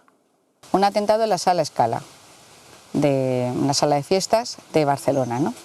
Y en ese atentado fallecen trabajadores que además están afiliados a la UGT y a la CNT. Montaje claramente policial, valiéndose de un confidente, que supuso pues una auténtica sangría para la organización. Detienen a 3 personas, a 3 jóvenes, una chica y dos chicos, si no recuerdo mal, y desde el primer momento pues nosotros mismos teníamos nuestras dudas, ¿no? Aunque hubiera sido verdad, los daños que hubieran podido producir unos cócteles Molotov eran infinitamente menores que los que verdaderamente hubo. ¿Sabes por dónde empezó a arder el Scala? Por dentro. No por fuera, por dentro. Y fue por dentro precisamente por lo que murieron los obreros que murieron. Claro, aquello hubiera sido imposible un año antes. ¿Por qué? Porque aún no estaba claro que comisiones y UGT se integraran dentro del sistema y atentar de una manera tan dura contra un sindicato, el que fuera la CNT, hubiera creado una reacción sindical general. ¿Por qué lo hubiera generado? Porque, hombre, comisiones obreras y UGT hubieran pensado, hostia, si con esos hacen esto, ¿qué harán con nosotros? Ahora, una vez ellos ya tuvieron las garantías de poder desarrollarse, de poder funcionar y de participar en el pasteleo nacional, de alguna forma la CNT se quedaba aislada. Entonces es cuando se le tenía que dar el golpe y así se le hizo. Se montó el caso Scala, se empezó a detener a todas aquellas personas que en los sindicatos tenían un mínimo de experiencia, en momentos donde aún el sindicato no estaba cohesionado, ¿me entiendes? Y aquello llevó al desastre. Pues después fuimos asesinos, fuimos culpables, matamos a 4 compañeros y todas esas cosas, ¿no? Y esas cosas, esos impactos, entran al pueblo. Después, aunque se demuestre de que es falso, que ha sido un montaje que han hecho el gobierno, es igual, porque el impacto ya lo han dado, ¿no? Con la misma rapidez que habían llegado primero los trabajadores, yo recuerdo que cuando estuve en Barcelona en julio del 77 quiero decir, había pues una afiliación de una media de 500 trabajadores diarios, solo allí, pues con la misma rapidez o más la gente abandonó los sindicatos. Hubo sindicatos que de ser 4 o 5.000 pasaron en días a ser 20.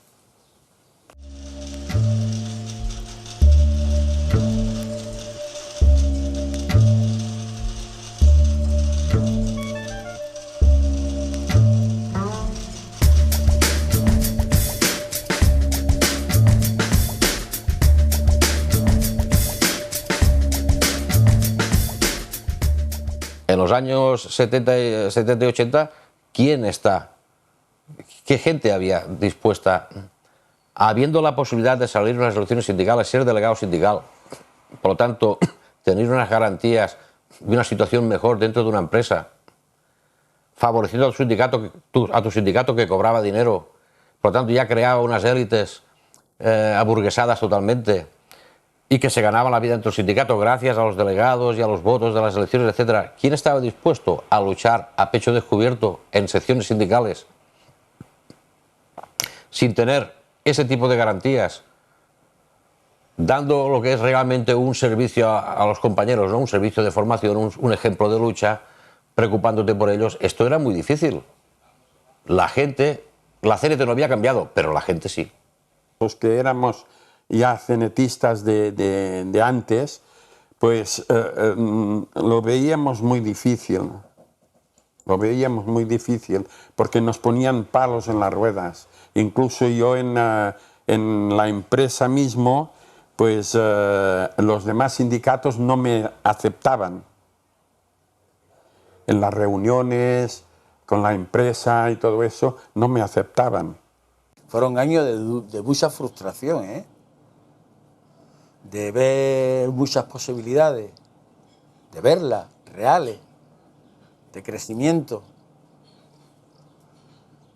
Y de pronto que eso se vaya al garete y ya para más remate viene el paso siguiente, un congreso. Esto ya el caso Escala de lo que nos trajo, bajo mi punto de vista, ¿eh? Más después inmediatamente viene un quinto congreso que es destructivo.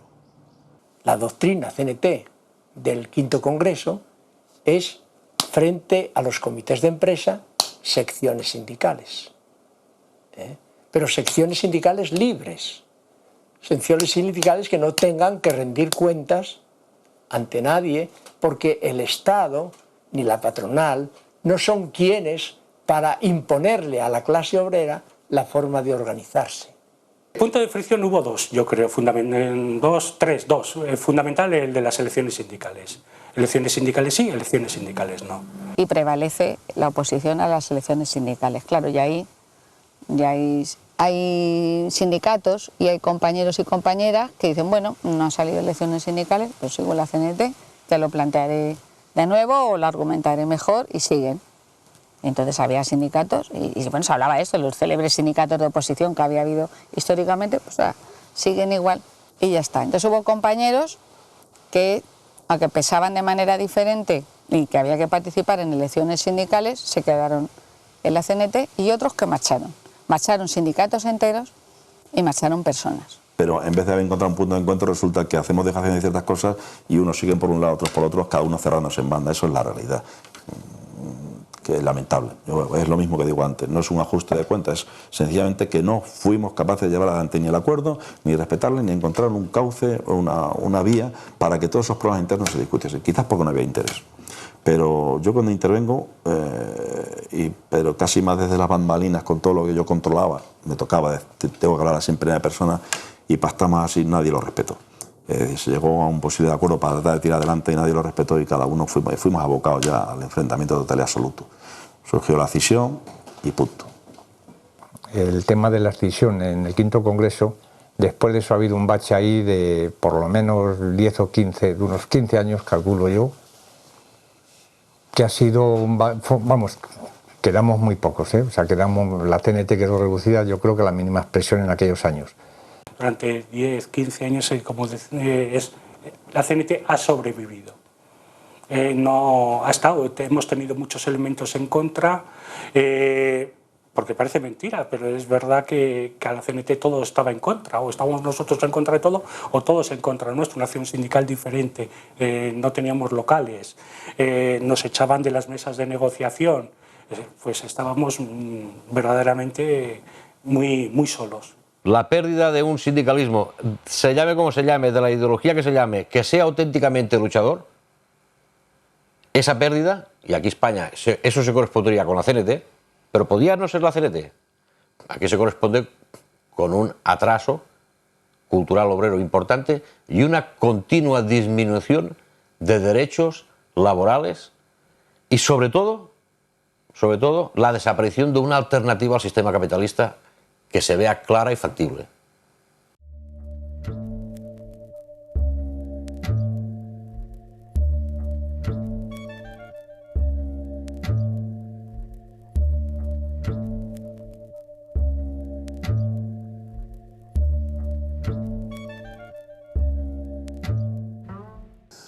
Es que tampoco quieren huelga, es que la gente no quiere huelga tampoco, es que no quiere. Pero es que tú convocas a una huelga general y arrastras eso, los afiliados a comisiones, a UGT, a ELA y a tal. Pero es que es normal. Cuando vas a un mitin, por ejemplo, de fulano y mengano, van los suyos, cada uno a los suyos. Y así eso está. Tiene una explicación. El resto, nada, no quiere vivir la vida, nada, que se la den de regalo. Participar, por ejemplo, en arriesgar algo, nada, de hablar, hombre. Claro. Y esa mentalidad hay que cambiar, ¿cómo? Yo no tengo la varita mágica. Pero es que es muy sencillo, la gente no te quiere huelga porque se ha metido en un coche que es la hostia. Si aquel tiene 1 o 2 millones, me lo compro de 4. Un piso que cuesta pagarlo toda la vida, 50 años pagándolo. Entonces están con tantos créditos que un día de huelga ya no le hacen, los números no le llegan para pagar esos créditos. Si es que es eso, ¿qué han hecho? De tal manera te han amarrado que no puedes respirar. Y cuando te metes en un piso, ¿no? Como falles 2 días, ya no le llegan para pagar. 2 sueldos. Si echan a uno, de hecho ahí tienes mucha gente teniendo que dejar los pisos después de haber pagado un tiempo porque ya no le llega. Entonces, ¿cómo le vas a convocar a esa gente a la huelga? Por ganas igual sí, pero económicamente no tiene, porque no le da. Y hay que ser realistas. Esa puede ser una razón entre tantas, porque también otros antepasados posiblemente, pues eso, tenían por qué renunciar a las huelgas, porque la vida era muy precaria, pero sin embargo las hacían y fuertes.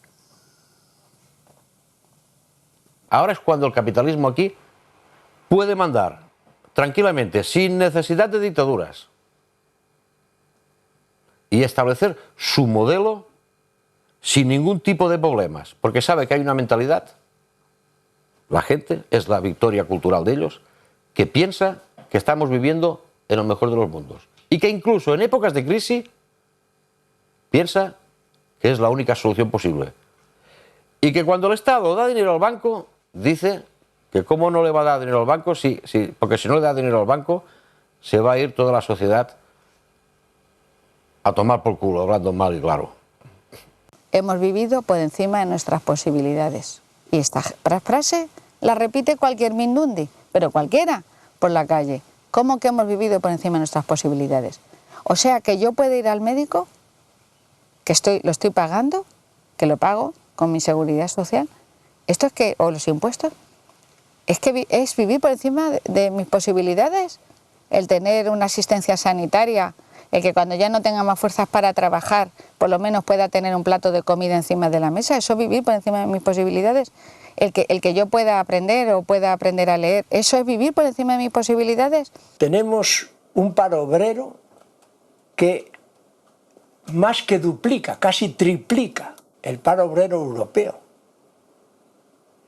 Tenemos una clase obrera donde se dan más muertos al año que en toda Europa. Ojalá estuviéramos en 1910, porque la gente lo vería con más claridad. Tú eres el patrón, yo soy el currante. Yo sé que tú me vas a querer explotar a mí al máximo. Y yo sé que nosotros somos mayoría y que si nos unimos podemos contra ti. Entonces, si ya te pasa mucho, vamos a organizar una huelga y vamos a ir contra ti. Y vamos a ver, no ganando tu dinero si no tienes que acceder a lo que nosotros te pedimos, que es una migaja de lo que tú estás ganando con nosotros. Porque la CNT significaba todo esto. Unos derechos, la defensa de los mismos, un cierto bienestar, el mantenimiento de un cierto nivel de vida y el mantenimiento de una alternativa creíble de organizar la sociedad. Si esto no existe, no hay alternativa. Esa es una de las labores importantes de la CNT. El recuperar ese apego a la verdadera cultura obrera y a la cultura popular que entonces tenían los trabajadores. Pero es que eso va unido a la conciencia de clase. Mientras no se recupere la conciencia de clase y los trabajadores no sean conscientes de que tienen como clase, primero que forman parte de una clase y que esa clase tiene intereses antagónicos con la clase explotadora, evidentemente. Entonces, a partir de ahí ya viene lo demás, porque todo lo que venga de la otra clase, sea la cultura, sea lo que sea, tiene un sentido de clase, que está hecho no para la cultura, incluso, que es un arma liberadora, cuando viene desde el poder es todo lo contrario, un arma de sometimiento, de alienación, de que el trabajador se crea un burgués aunque no tenga ni dónde caerse muerto. Yo creo que la CNT tiene futuro. Tiene futuro. Lo que pasa es que eso hay que buscar la forma de llegar a los trabajadores. Hay que buscar la forma de llegar a los trabajadores. Los trabajadores, como he dicho antes, están totalmente, pues no sé, despreocupados del problema, de las ideas, del sindicalismo, de la política. Tú si eres una encuesta, por ejemplo, a una docena de trabajadores te dirían, los sindicatos, todos iguales. Los políticos, unos demagogos, ofendidos, unos qué sé yo, ¿no? Todo lo peor del mundo.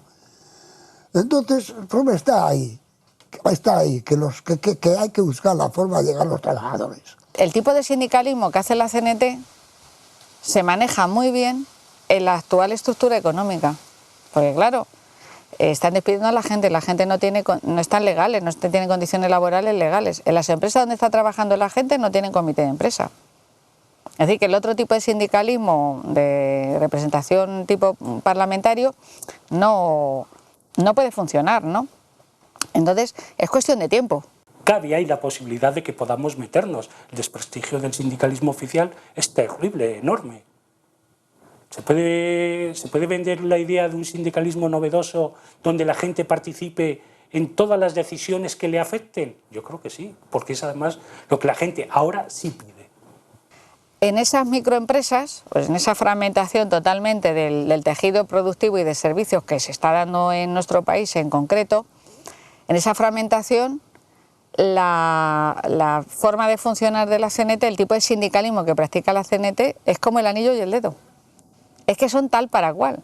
Es decir, la forma de presión en una empresa que es pequeña, donde está todo el mundo desregulado, la CNT lo lleva haciendo más de 100 años. Y esto ha permitido que en algunos conflictos, en algunas localidades, la CNT por fin haya conseguido triunfos a partir de la acción directa.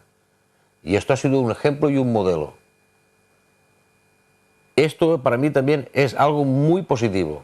¿Por qué? Porque está convenciendo a gente de que sí, coño, de que es posible. ¿Me entiendes? Ha habido gente aquí que lo ha dicho ya antes de que lo dijera el Obama. Sí, hombre, sí, se puede, coño. Es cuestión de ponerse.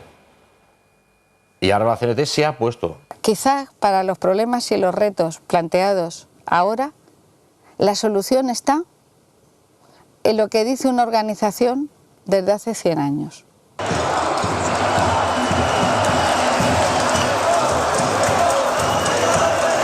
El trabajo, o sea, el trabajador, ya no pesa ni tiene el fuego que había que la locomotora caminara con fuerza. Se paró a mitad del camino y se perdió lo conseguido, que fue mucho esfuerzo y sacrificio.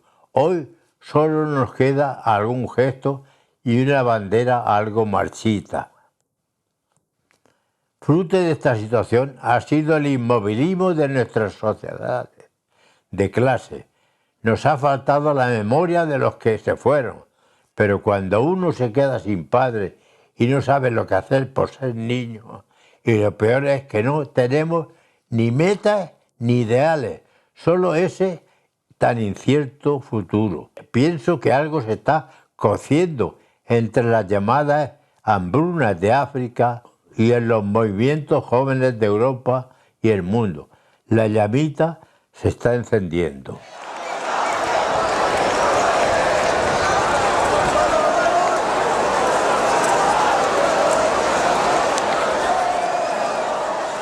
La libertad no viene por mediación de los votos, viene por medio de la lucha obrera y que estemos cada vez más juntos y más. Pero fíjate tú, lo poquito que vemos, vamos a ver si es la forma que ustedes los jóvenes veis de tratar de conquistar a la gente, si puede ser.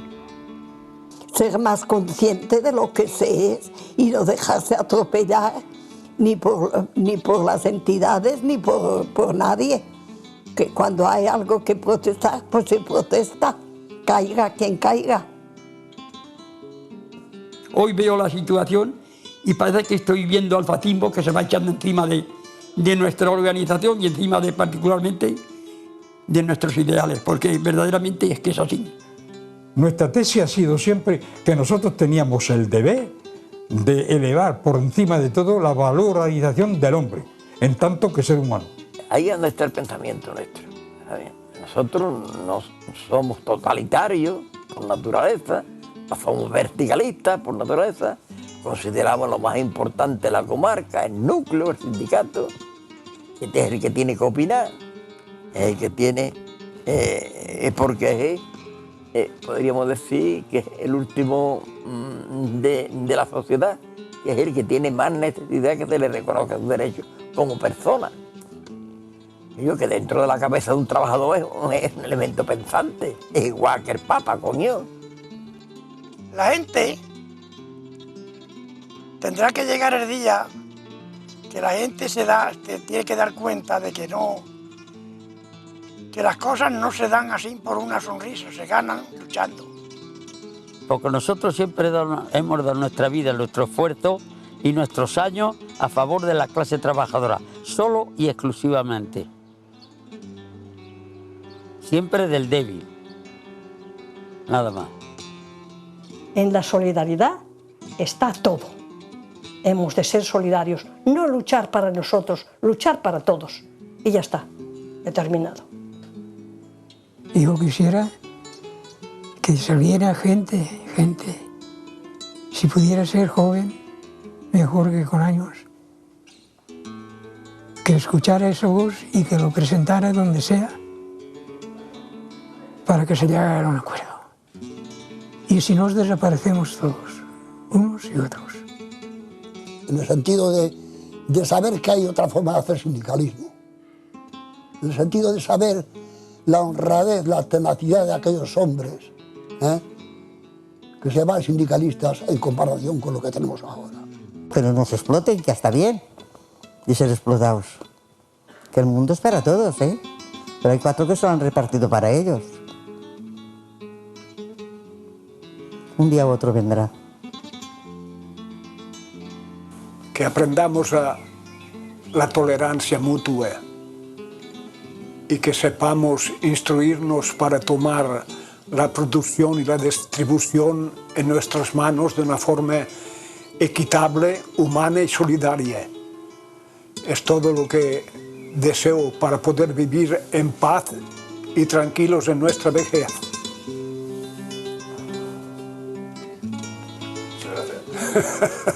No hay de qué.